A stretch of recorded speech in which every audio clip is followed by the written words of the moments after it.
Hello friends, welcome to rail goal channel. Railway aspirants நிறைய பேர் general science syllabus எப்படி cover பண்ணுறதுன்னு கேட்டிருந்தீங்க. நம்ம டெலகிராம் சேனல்லையும் ஒரு போல் போட்டிருந்தோம். அதுலேயும் மேக்ஸிமம் சயின்ஸ் வீடியோஸ் தான் ப்ரிஃபர் பண்ணியிருந்தீங்க. ஸோ அதை எப்படி ஈஸியாக கவர் பண்ணி மேக்ஸிமம் மார்க் ஸ்கோர் பண்ணலான்னு பார்க்கலாம்.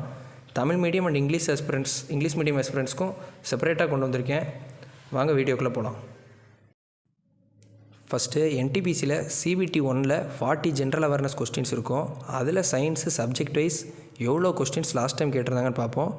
பயாலஜியில் 5 to 7 கொஸ்டின்ஸ், கெமிஸ்ட்ரியில் 2 to 3 கொஸ்டின், ஃபிசிக்ஸில் 4 to 5 கொஸ்டின்ஸ். அதே மாதிரி NTPCயில் CBT 2ல் 50 ஜென்ரல் அவேர்னஸ் கொஸ்டின்ஸ் இருக்கும். அதில் சயின்ஸோட வெயிட்டேஜ் என்ன அப்படின்னா பயாலஜியில் 4 to 5 கொஸ்டின், கெமிஸ்ட்ரியில் 2 to 3 கொஸ்டின், ஃபிசிக்ஸில் 2 to 3 கொஸ்டின்ஸ்.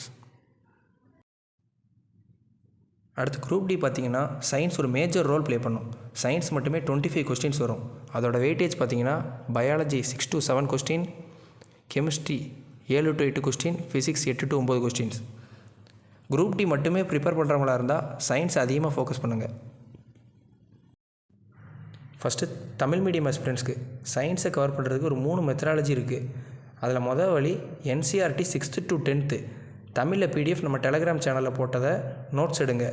இது ஆல்ரெடி நம்ம வேறு வீடியோவில் சொல்லியிருந்தேன். அது எப்படி நோட்ஸ் எடுக்கிறதுன்னு நிறைய பேர் டவுட் கேட்டிருந்தீங்க. ஆக்டிவிட்டி அண்ட் அன்வான்ட் திங்ஸ் எல்லாம் அதில் ஒமிட் பண்ணிடுங்க. Highlighted words, book back fill up and choose, அது போக கீ பாயிண்ட்ஸ் ஒவ்வொரு லெசன் முடிஞ்சோடனே கொடுத்துருப்பாங்க, அதெல்லாம் படிங்க. முக்கியமாக படிக்க வேண்டியது டேப்லர் columns. For example vitamins, blood groups, scientific names, அந்த மாதிரி உள்ளதெல்லாம் படிங்க. இல்லை இது எனக்கு கஷ்டமாக இருக்குது, நான் NTPCக்கு ப்ரிப்பேர் பண்ணிகிட்ருக்கேன், மற்ற டாபிக்ஸ் எல்லாமும் நான் கவர் பண்ண வேண்டியிருக்கு, மற்ற சப்ஜெக்ட் ப்ரிப்பேர் பண்ண வேண்டியிருக்குன்னு நினைக்கிறவங்களுக்கு அடுத்த 2 வழி கொண்டு வந்திருக்கேன். அதையும் பார்ப்போம். ரெண்டாவது வழி என்னென்னா 6லேருந்து 10 வரைக்கும் சமச்சீர் தமிழ் மீடியம் புக் எடுங்க. சிலபஸில் டாப்பிக்கை எடுங்க. எல்லாமே அதை வச்சு 6th to 10th கவர் பண்ணிகிட்டே வாங்க. அதில் இல்லாத டாபிக்ஸையாவது NCERT தமிழ் மீடியம் புக்கில் கவர் பண்ண பாருங்கள். இல்லை இதை விட எனக்கு ஈஸியான இன்னொரு வழி வேணும் அப்படின்னா அதையும் சொல்கிறேன். அந்த வழி என்னென்னா லாஸ்ட் டைம் நிறையா ஷிஃப்ட்டில் NTPC அண்ட் குரூப் டி நடந்தது. அதில் உள்ள எல்லா சயின்ஸ் கொஸ்டின்ஸையும் உங்கள் கைப்பட நோட் போட்டு எழுதுங்க. இதை ரெகுலராக பண்ணாலே நான் கேரண்டி தரேன், நீங்கள் 15 மார்க் கிட்ட வாங்கிடலாம் 25க்கு. அது போக ஒரு கொஸ்டின் கேட்டிருக்காங்கன்னா அதுக்கு ஆன்சரை மட்டும் பார்க்காம அது போக உள்ள மிச்சம் 3 ஆப்ஷனையும் பார்க்கணும். எடுத்துக்காட்டுக்கு லைம் சோடாக்கு வேதியியல் பேர் கேட்டிருக்காங்க அப்படின்னா அதுக்கான ஆன்சர் போக மீதி 3 எலமெண்ட்டும் கொடுத்துருப்பாங்க. அதுக்கு என்னென்னலாம் வேதியியல் பேர் அப்படின்றதையும் தெளிவாக பார்த்துக்கோங்க. இப்படி நீங்கள் படிச்சிங்கன்னாலே 20 மார்க்கு மேலேயே நீங்கள் வாங்கிக்கலாம் 25க்கு சயின்ஸில். Next for English medium aspirants. English medium ஸ்டூடெண்ட்ஸ்க்கு நிறைய மெட்டீரியல்ஸ் இருக்குது. லூசன்ட், அரிகண்ட் அப்படி நிறையா புக்ஸ் இருக்குது. அது ஒன்றும் இல்லை, NCERT 6th to 10th compilation தான். ஒரு விஷயம் சொல்லிக்கிறேன், NCERT 6th to 10th தான் ரயில்வேயோட சயின்ஸ் சிலபஸ். ஸோ அதனால தான் அதை கவர் பண்ண சொல்கிறேன்.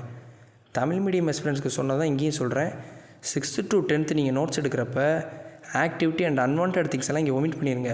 டர்புலேஷன்ஸ், highlighted words and points to remember and key பாயிண்ட்ஸ்னு கொடுத்துருப்பாங்க ஒவ்வொரு லெசன் முடிகிறப்போ. அதெல்லாம் கவர் பண்ணிகிட்டே வாங்க. நெக்ஸ்ட்டு வே என்ன அப்படின்னா டெஸ்ட்டு புக்கு ஆப்லேயே டாபிக் வைஸ் சயின்ஸுக்கு டெஸ்ட் இருக்குது. அதை உள்ளே போய் அட்டன் பண்ணி பாருங்கள். அதில் உள்ள மற்ற ஆப்ஷன்ஸையும் தெளிவாக பார்த்து படிச்சுக்கோங்க. அது போகவே டெஸ்ட் புக்கில் லைவ் டெஸ்ட்டாக சயின்ஸுக்கு டெய்லி இல்லை கொஞ்சம் டேஸ் விட்டுமே போடலாம். அதையுமே மிஸ் பண்ணாமல் அட்டன் பண்ணி அதையும் அனலைஸ் பண்ணி பாருங்கள். ஆனால் முக்கியமானது என்னென்னா அதில் உள்ள மிச்சம் 3 ஆப்ஷன்ஸ் பார்க்குறது தான். அனலைஸ் பண்ணுறப்ப நம்ம கொடுத்த ஆன்சர் ஒரு கொஸ்டினுக்கு ஓகே அப்படின்னு நீங்கள் ஸ்வைப் பண்ணிட்டு போகக்கூடாது. எக்ஸாம்பிளுக்கு பென்சிலின் இன்வென்டட் பைன்னு கொஸ்டின் இருக்குன்னா அலெக்சாண்டர் ஃப்ளெமிங் ஆப்ஷனை பார்த்தோன்னே இதான் கரெக்டாக போட்டோமே நீங்கள் நெக்ஸ்ட்டு கொஸ்டின் போகாதீங்க.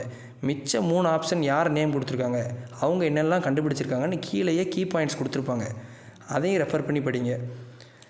அப்புறம் இதை விட ஈஸியான வே என்ன அப்படின்னா அடுத்த இன்னொரு வே என்னென்னா ஆல்ரெடி நான் தமிழ் மீடியம் ஆஸ்பிரண்ட்ஸ்க்கு சொன்னதான் இங்கேயும் சொல்கிறேன். பழைய கொஸ்டின்ஸ் எல்லாமே ரெஃபர் பண்ணி அதை நீங்கள் நோட்ஸ் எடுத்து படிச்சிங்கன்னாலுமே நல்ல மார்க் ஸ்கோர் பண்ணலாம். அடுத்து ஃபிசிக்ஸ், கெமிஸ்ட்ரி, லைஃப் சயின்ஸுக்கு டாபிக்ஸ் கொடுத்துருக்கேன். இதில் ஃபியூ அப்ளிகேஷன் ஓரியன்டட் ப்ராப்ளம்ஸ் வரும். ஃபார் எக்ஸாம்பிள் ஃபிசிக்ஸில் ஓம்ஸ் லா, மோஷன்ஸ் இந்த மாதிரி சாப்டர்ஸில் அதெல்லாம் கேட்பாங்க. இது நிறையா பேர் மிஸ் பண்ணக்கூடிய டாபிக். அது பெருசாக ஒன்றுமே இருக்காது. டேரெக்டாக கொஸ்டினில் இருக்கிற டேட்டாஸை தூக்கி ஃபார்முலாவில் போட்டால் ஆன்சர் வர மாதிரி தான் இருக்கும். ஸோ அதை நல்லா பார்த்துக்கோங்க. பேசிக் ஃபார்முலாஸை மிஸ் பண்ணாமல் படிச்சுக்கோங்க. ஸோ ஃப்ரெண்ட்ஸ், இதுதான் சயின்ஸோட overall preparation strategy. Make notes of your own. Revision. Attempt quiz as much as possible. Analyze previous year questions and practice application oriented problems. Thank you friends. Let's track and crack. For more videos, like, share and subscribe to our Railworld channel.